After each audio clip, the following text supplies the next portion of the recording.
Today, we are going to make some grass.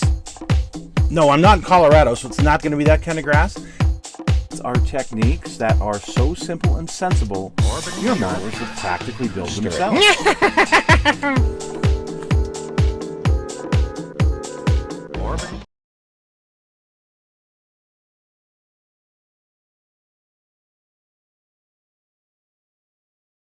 Hello folks, it's Mad Dog Merv. Welcome to today's show.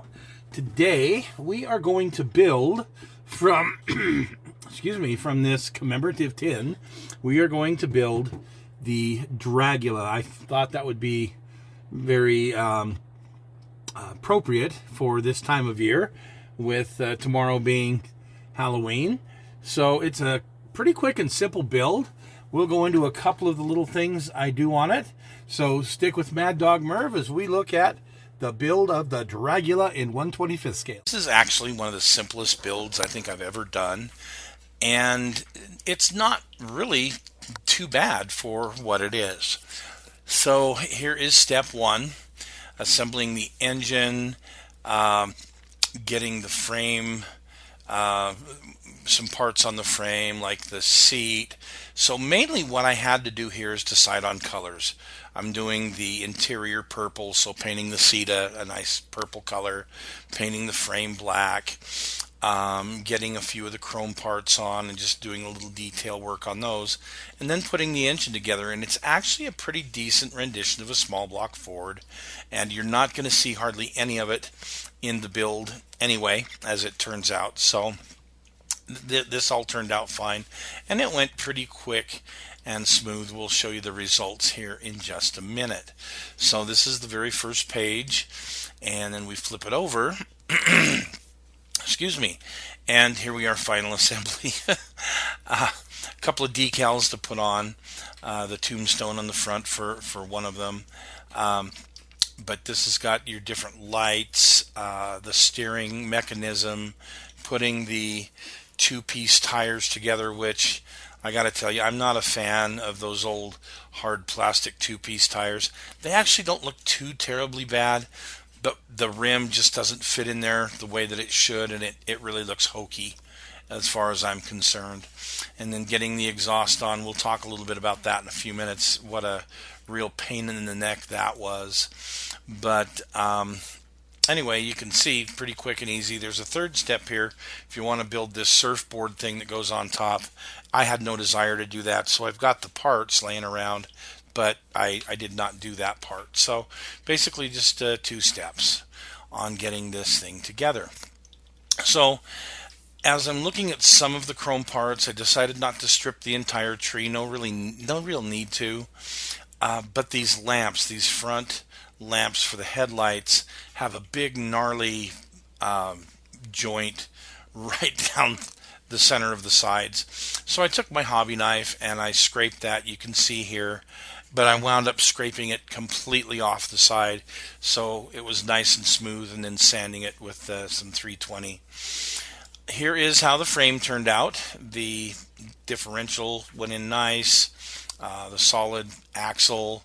The engine's not too bad. I went ahead and put a black wash on the valve covers, and then once that was dry, I just wiped over it with a Q-tip, and the chrome MT just popped right out. So it looks very good, considering we're hardly going to see any of this engine at all in the future part. This was the really neat part, I thought, of the kit. This casket looks pretty darn good. It's very ornate, no flash on it, and to me, it's a good quality piece. So I did a little bit of the purple for the interior on the inside.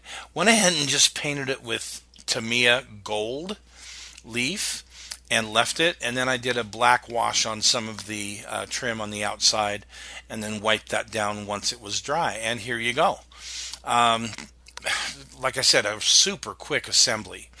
The exhaust, I was very disappointed. First of all, trying to get it on there, had to hold it upside down, glue them in place, and just put some shims and things to get it to actually sit where it needed to while the glue dried.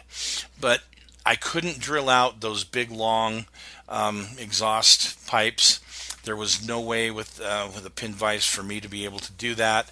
So unless I wanted to use some aluminum tubing and bend it, which I didn't want to do, I just wound up painting the tips black on it. But you can see here how the headlights turned out. I went ahead and used my Molotow liquid chrome and just swipe up the side, and they look as good as new as far as I'm concerned. There's the decal, the Dragula decal on the front. Now, sorry about the blurry pictures. My camera crapped out. I had to use an auxiliary camera that doesn't have as good of resolution. Revolution. I did paint the white letters on the Firestone tires, but you can see how the rim kind of sits out a little bit from it, and it really looks hokey. Other than that, not too bad. I didn't... on the real car, they didn't really have anything in that scroll work that made it set out. And that scroll work really looks awesome on this kit. So I did give it a little bit of a black wash just to kind of set it apart, if you will. I didn't highlight it at all. I just wiped it down so that it wasn't, all black. But you can see for the taillights, I just used some stoplight red and some stoplight amber back there. I did give a wash to the parachute, a few other little places back there. Went ahead and glued the canopy on with some gloss Mod Podge, and that turned out really well. But overall, I'm really impressed with the look of this thing, but it was so simple. Probably about a 3-hour total build to put this thing together and have it to this point. It's going to be a great member of my drag racing collection. So, well, thank you for joining us today, folks. I know this was short and sweet, but there really wasn't much to it. It's a real easy build, and I highly recommend it. So take care, and we'll see you again next week.